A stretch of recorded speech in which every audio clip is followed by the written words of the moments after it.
Okey, so ini adalah bahagian yang kedua, teknik penyelesaian masalah untuk kuliah asas pengurusan kualiti, ya. So ada 5 langkah untuk membina rajah sebab dan akibat. Langkah yang pertama ialah untuk mengenal pasti masalah, ya. Untuk mengenal pasti masalah.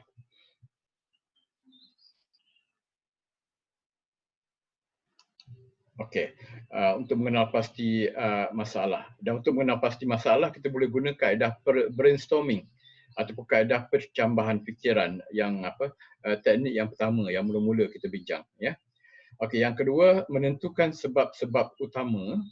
Ya, sebab utama itulah yang 4Ms, ya. Yang 4Ms tu tadi kan. Okey, tapi tidak semestinya 4Ms, bergantung pada nature masalah, ya. Kita juga boleh gunakan sebab-sebab utama yang lain, ya. Jadi maksud tulang ikan ni tadi sebenarnya adalah bukan tulang ikan biasa, tapi yang tulang ikan yang ada tulang-tulang utama dan juga tulang-tulang kecil lah. Jadi macam itulah. So ada dia punya tu pecahan-pecahan dia.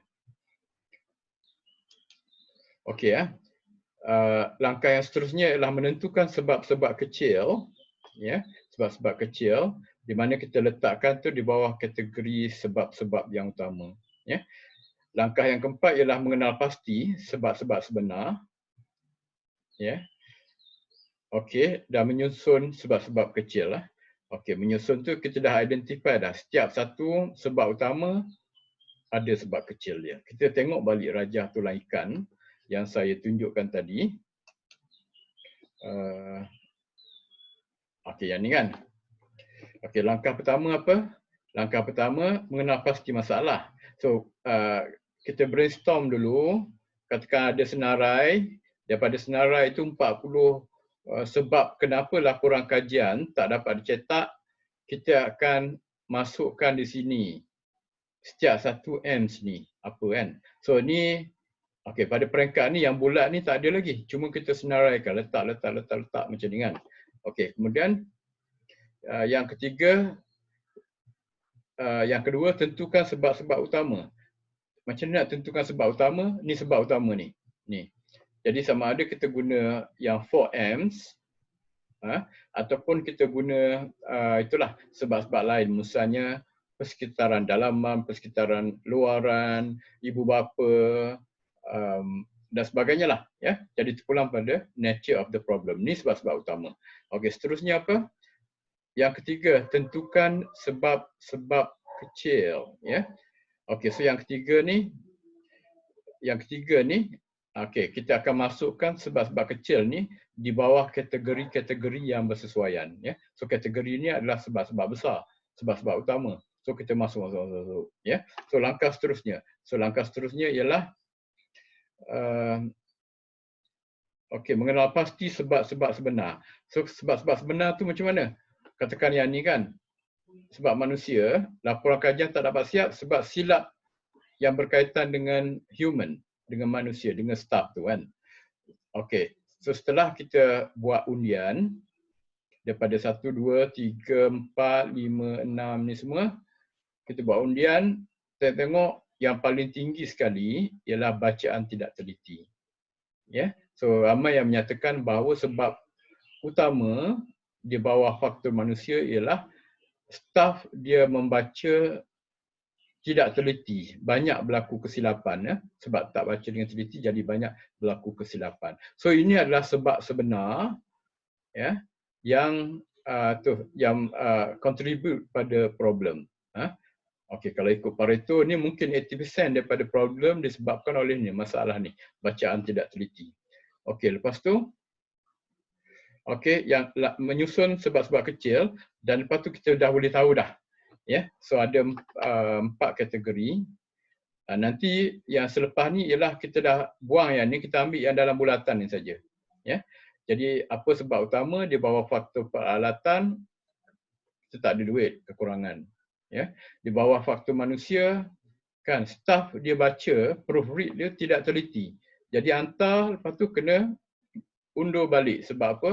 Sebab tak siap lagi sebenarnya, ada kesilapan. Ya, bos tak puas hati, ada banyak ejaan, istilah yang silap dan sebagainya. Ya. Okey, So dari segi mesin, inilah mesin yang selalu rosak. Mesin yang selalu rosak ni yang utama. Okey.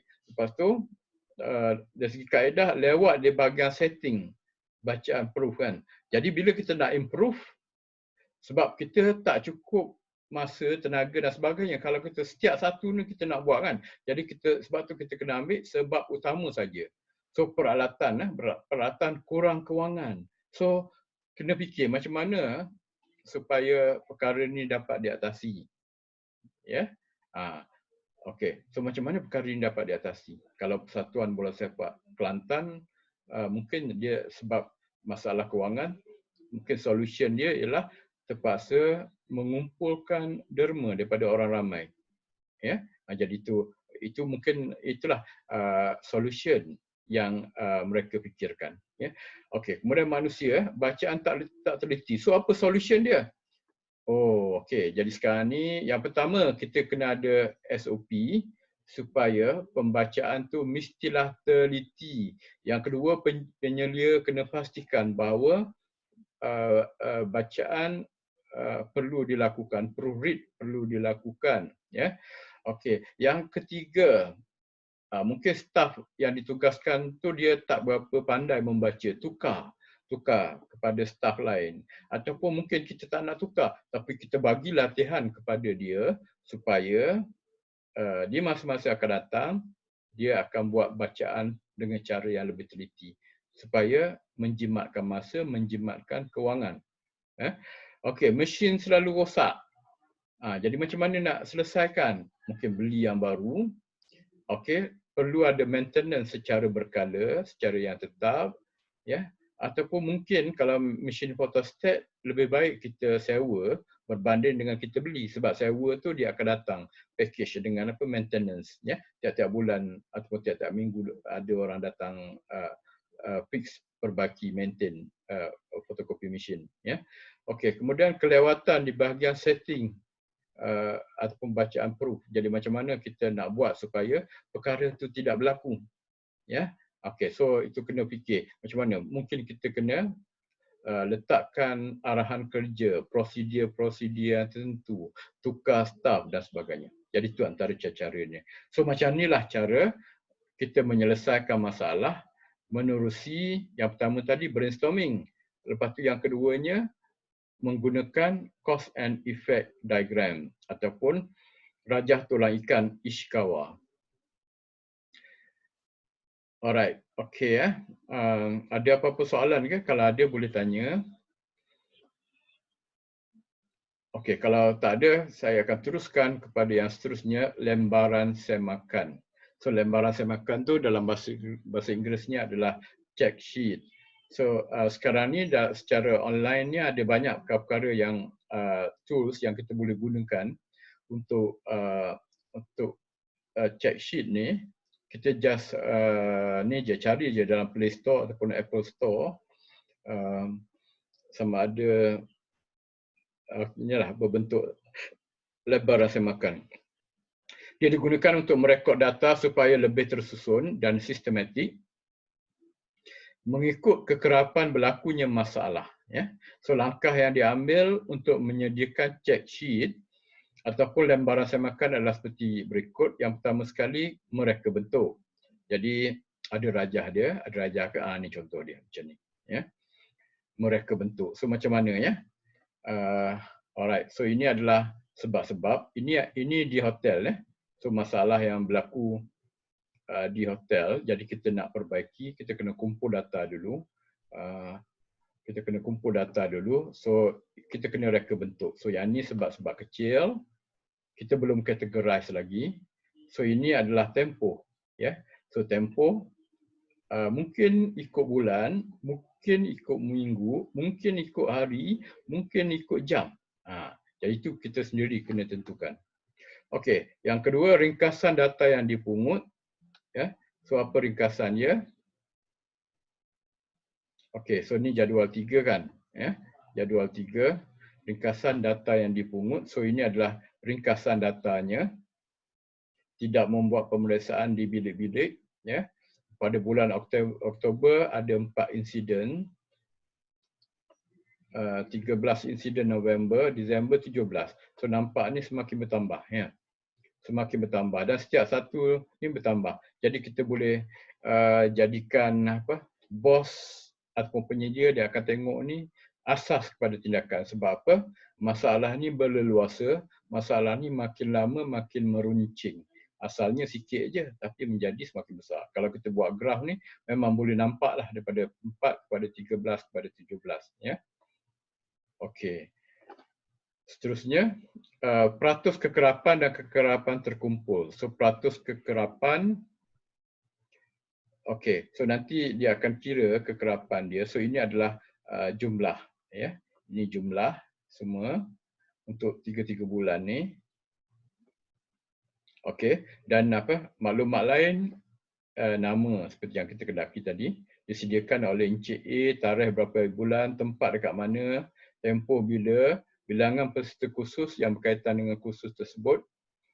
Okey. Kemudian bilangan kursus berapa, itu maklumat. So bergantung kepada nature perkara yang kita nak buat survey, kan. Okey, so ini adalah peratus kekerapan dan kekerapan terkumpul.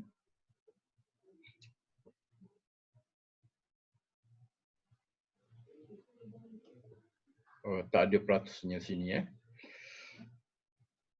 Alright, okey. Alright, so ini mudah saja, lembaran semak, ya. So yang pertama, kita buat jadual, ya, sebab dia bergantung pada ni juga, masalah, apa masalah, ya. Okey, yang kedua, tentukan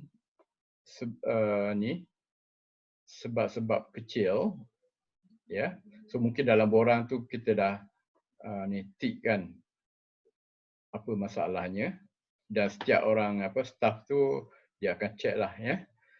Okey, kemudian ini adalah kekerapan berlakunya insiden tersebut ataupun kemungkinan aduan, ya, yang berkaitan dengan perkara ini untuk masa tempoh masa Oktober, November dan juga Disember.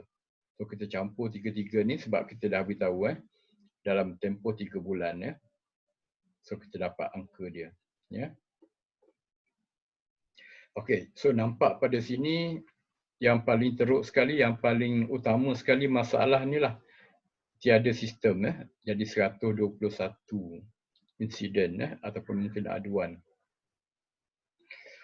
Okey, jadi so ini ini adalah asas kepada tindakan yang seterusnya, ya.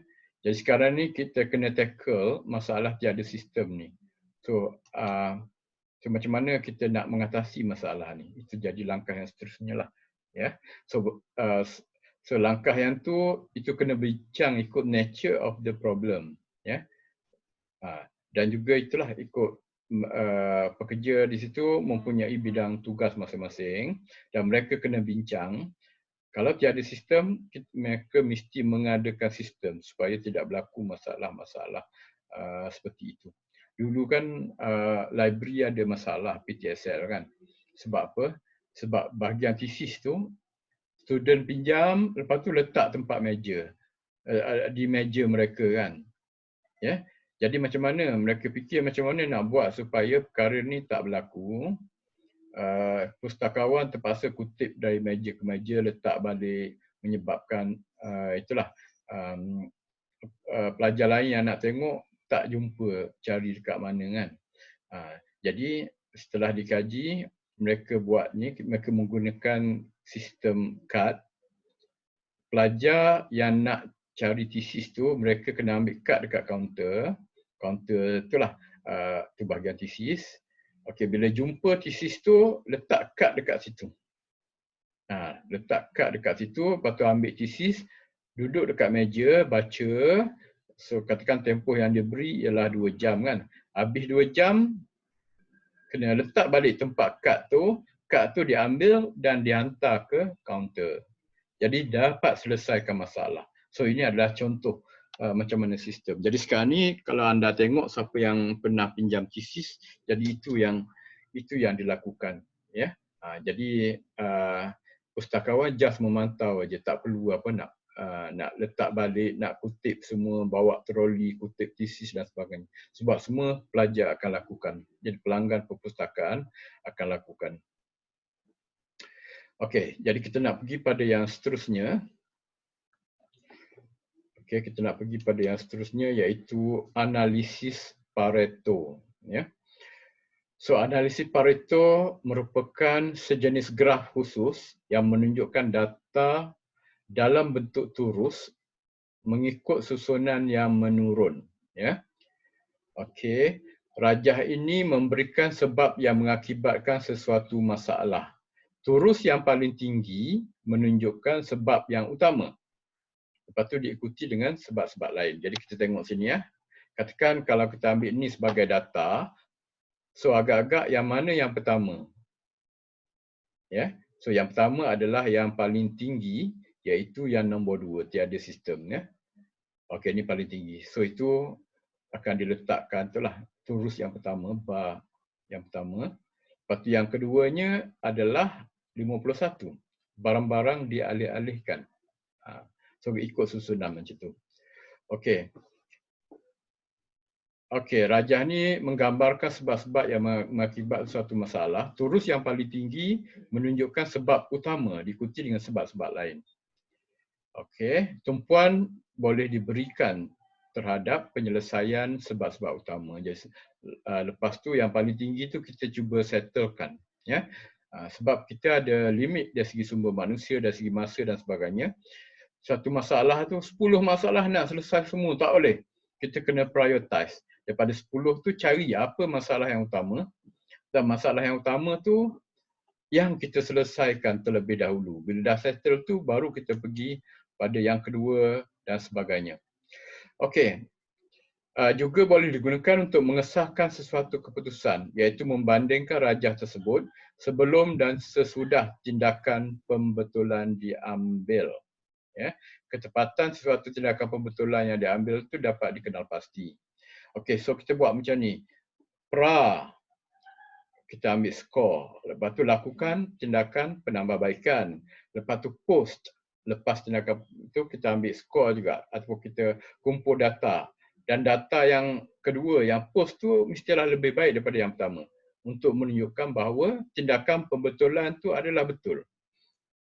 Kalau dia makin menurun, jadi salah lah. Jadi tidak berkesan. Makin mengelirukan dan sebagainya. Ya. Okey, jadi itu prinsip dia. Alright, so ini bentuk dia. Jadi kita tengok yang tadi kita guna data yang tadi. Data yang paling itu sekali tidak membuat pemeriksaan. So yang kedua 51 tiada sistem. Ya, dan sebagainya. Alright. Okey saya tak pasti tepat atau tak, tapi macam inilah, anggap macam inilah. Yang ni adalah masalah yang paling utama sekali. Ini yang kedua, ini yang ketiga dan yang keempat. So kita susun macam ni. Ya. So lepas tu kita susun ini 121. Lepas tu kumulatif. Jadi kita tambah dengan yang kedua, yang ketiga dan sampai dekat sini. Ya. Okey, so ini adalah 100% sampai dekat sini. Okey, so kita tengok. Ini adalah kekerapan kumulatif ya. Alright. Okey.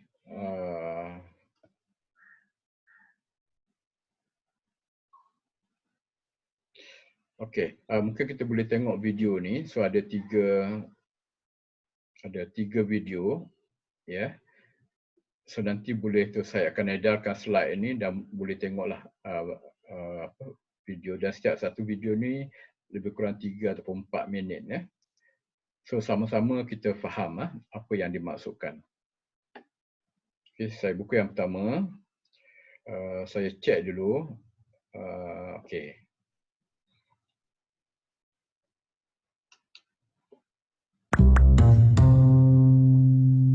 So in 1906, Italian economist Vilfredo Pareto found that 80% of the land in Italy was owned by 20% of the population. Now this 80-20 distribution became quite famous for occurring over and over again in many scenarios. For example, about 20% of the world's population control about 80% of the world's income. You wear about 20% of the clothes in your wardrobe about 80% of the time. About 20% of a business's customers account for 80% of their complaints. This is known as the Pareto principle, or the 80-20 rule. Now as a note, this shouldn't be taken as some sort of universal law that occurs in all situations. Exceptions can be made and one should always be critical. But that being said, it's an extremely effective tool to analyze your own life and be more productive.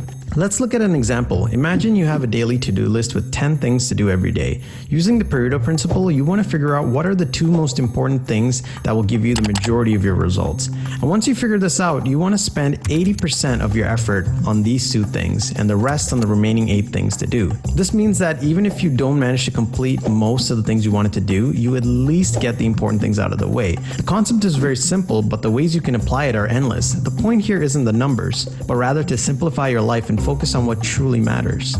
Know someone who needs to improve their productivity? Share this with them and give us some love by hitting that like button. And if you want to see more, just subscribe.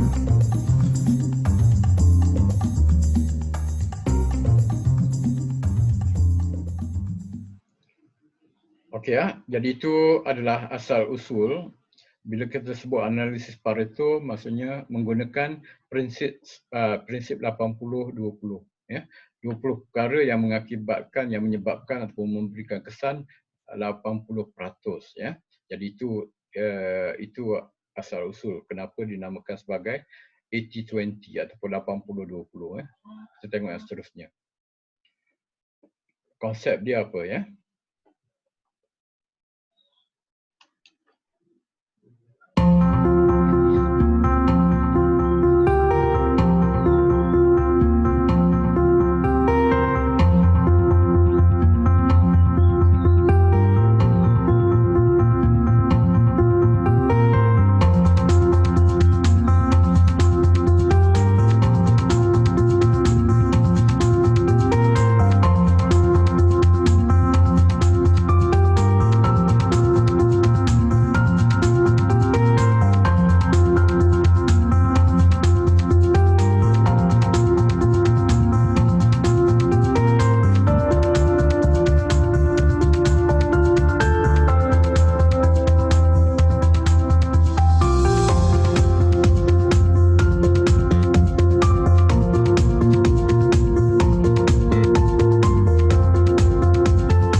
Okey, itu contoh lain tentang 80-20 ya. Kita tengok satu lagi video.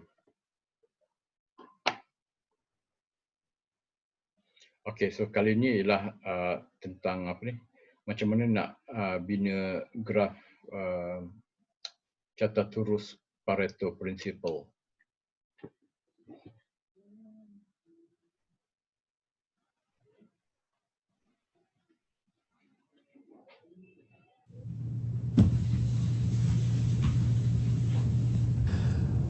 A frequently used tool in quality improvement is something that is traced back to a fellow by the name of Vilfredo Pareto.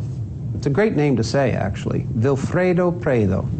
And Pareto was a sociologist and economist in Italy who developed what is classically known as the Pareto concept, or the old 80-20 rule. That is, when he looked at the economics of Italy, he discovered that 80% of the wealth of Italy was owned by 20% of the people.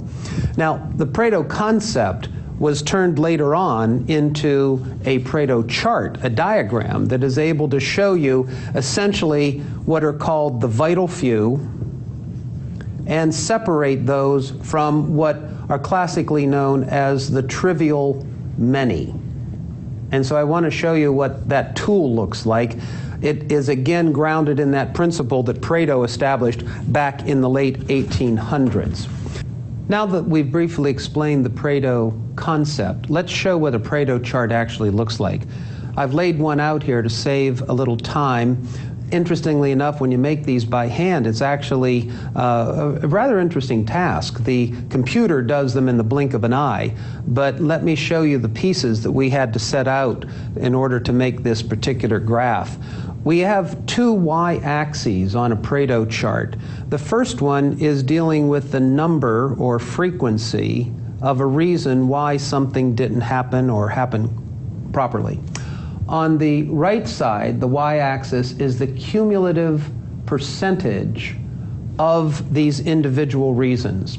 So let's see how that plays out. First of all, let's think of looking at med errors as our topic. What are the reasons for a medication error? It could be wrong dose, wrong time, wrong patient. It could be dose repeated or dose omitted. Now, we have a bunch of med orders all stacked up, and we're going to review them. And so this one is okay. This one is not okay. This one is not okay. And this one's okay. And so let's say that we have a whole pile of orders, and now we're going to take those that were not okay and look at our reasons. Wrong dose, wrong time, patient, repeated, omitted. Out of this stack of orders, let's say that we find that there are about 200 errors that we've detected.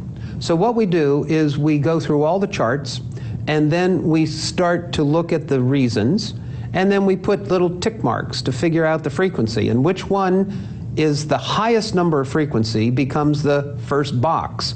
This is a rank order decreasing array of the data, and let's say that our first box here contains the wrong dose. That was the major reason for why there were medication errors. And then it's the wrong time. Let's say that this was because the dose was repeated. This is the wrong patient, category 4, and finally,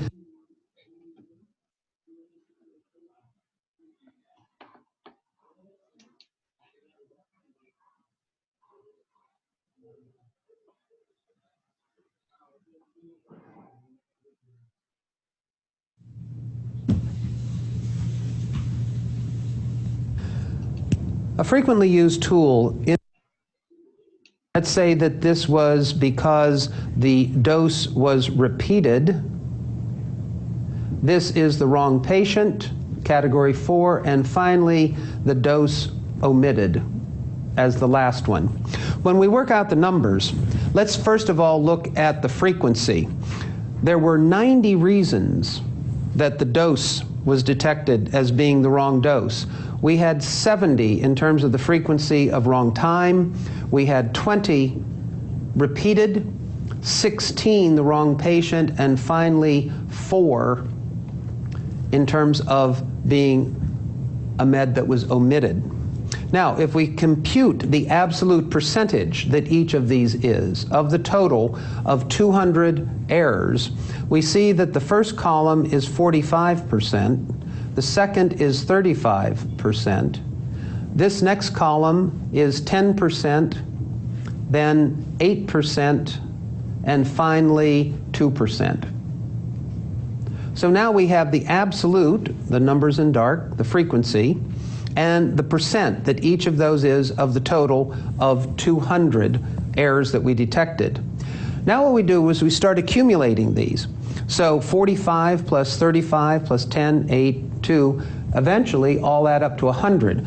We start to make a curve coming off this first bar, and then we add the next one to it. It starts to rise quickly, but then it starts tapering off because the percentages get smaller. Then to apply the Pareto principle, we look at the spot where 80% on the cumulative percentage. This is the point at which 80% of all the errors are detected. And if we want to apply that Pareto principle of 80-20, we'll come across and find the point at which that horizontal line strikes the curved line, the cumulative percentage, and then we drop a line down. Now we find very quickly that these two categories, classically known as the vital few, are the two areas that if we want to work on improving this procedure, medication detection and errors, these are the two things, wrong dose and wrong time. These things, while interesting, are called the trivial many. It's not that they're not important, but they are less important than these two main categories. So the Pareto principle, two axes, the categories or the reasons why something didn't work properly are laid out according to the frequency and then the absolute percentage, and then we accumulate those to find where this 80-20 split occurs, the vital few versus the trivial many.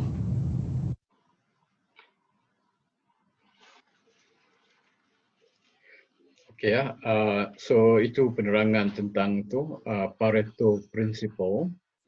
Okay, ada beza sikit daripada apa yang saya terangkan, iaitu dalam PKPA dengan apa yang ditunjukkan sini. Yang apa dalam video ni dia betul-betul ikut apa 80-20. Okay ya, sebab dia ignore terus perkara-perkara yang agak kurang penting. Jadi itu bezanya ya. Okay, jadi di sini ya. So ini yang pertama ni, ini adalah sebelum penambahbaikan ya. Katakan kalau dalam kes yang dekat hotel tadi, so 3 bulan tu mereka lakukan dan mereka collect data. So ini Rajah dapat kan. So 100%, katakan ni 100%. Okey. Tapi selepas penambahbaikan, pelbagai tindakan-tindakan penambahbaikan dilakukan. Okey, mereka collect data lagi sekali. Okey, dan kita nampak setiap satu ni dia sama ada kurang ataupun kalau tak pun mungkin dia maintain ya. Okey, jadi setiap satu ni dikira semula. Okey, dan lepas tu secara kumulatifnya dijumlahkan, so ada dia punya curve ni. Okey, dan curve ni dia sampai dekat sini kan. Sampai kat sini. So yang asalnya sini. So ini adalah peratus penambahbaikan. Jadi inilah caranya macam mana mengira tu. Kalau dia kata terdapat 20% penambahbaikan. Jadi pengiraan dia macam mana? Pengiraan dia adalah berdasarkan kepada prinsip Pareto sebelum dan juga selepas ya. Okey, sebelum dan juga selepas. Okey, dikenali dengan prinsip 80-20. Sebilangan kecil aktiviti menyebabkan banyak masalah ataupun membawa banyak hasil. So ni contoh, tadi pun banyak dah diberikan, 80% daripada kesilapan menaip dilakukan oleh 20% jurutype. 80% penjualan di sebuah syarikat dibuat oleh 20% top salespersons. Ya. Okey, jadi sumber-sumber yang terhad perlu ditumpukan pada perkara-perkara yang bermasalah saja. Jadi itu cara dia. Ya. Okey, sekejap lagi video ni akan tamat. Okey, so nanti